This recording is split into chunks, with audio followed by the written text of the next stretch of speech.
సుఖ సంతోషాలతో నిండు నూరేళ్లు సుఖంగా ఉండాలని, అదేవిధంగా ఆత్మకూరు నియోజకవర్గ ప్రజల కోరిక మేరకు వారి యొక్క కష్టాలను నష్టాలను తెలుసుకొని రాబోయే రోజుల్లో వారి కష్టాలను తీర్చే విధంగా ఆ భగవంతుడికి ఆయనకి శక్తిని ఇవ్వాలని చెప్పి మనస్ఫూర్తిగా కోరుకుంటూ ఉన్నా. ఆత్మకూరు నియోజకవర్గం అంటే ఆత్మకూరు కానీ ఉదయగిరి కానీ నియోజకవర్గాలు మేకపాటి కుటుంబం ద్వారానే అభివృద్ధి చెందాయని చెప్పడంలో ఏమాత్రం సందేహం లేదు.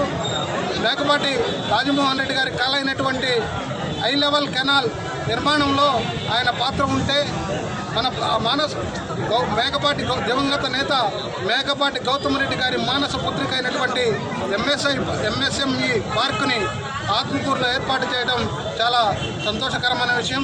అదేవిధంగా మన నాయకుడు యువ నాయకుడు మేకపాటి విక్రమరెడ్డి గారు ఈరోజు ఆత్మకూరు పట్టణంలో ఆర్టీసీ బస్టాండ్ 4.5 కోట్ల రూపాయల వ్యయంతో ఆత్మకూరు నియోజకవర్గంలో బస్టాండ్ని ఏర్పాటు చేయడం చాలా సంతోషం. ప్రజలకు ఉపయోగపడే అనేక కార్యక్రమాలు మేకపాటి కుటుంబం చేసిందని చెప్పడంలో ఏమాత్రం సందేహం లేదని చెప్పి నేను ఈ సందర్భంగా తెలియజేస్తున్నా.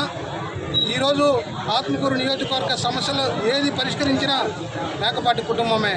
మేకపాటి కుటుంబంలో దివంగత నేత మేకపాటి గౌతమ్ రెడ్డి గారు ఈ నియోజకవర్గాన్ని ముందుకు తీసుకుపోతున్న సందర్భంలో దురదృష్టవశాత్తు మనందరి దగ్గర నుంచి దూరం అయిపోయినా ఆయన ఆశయాలను నెరవేర్చడానికి ఆత్మకూరు నియోజకవర్గ ప్రజల కోరిక మేరకు జగన్మోహన్ రెడ్డి గారి పిలుపు మేరకు అనూహ్యంగా రాజకీయాల్లోకి వచ్చినటువంటి యువ నాయకులు విక్రమరెడ్డి గారు ఈరోజు ఆత్మకూరు నియోజకవర్గ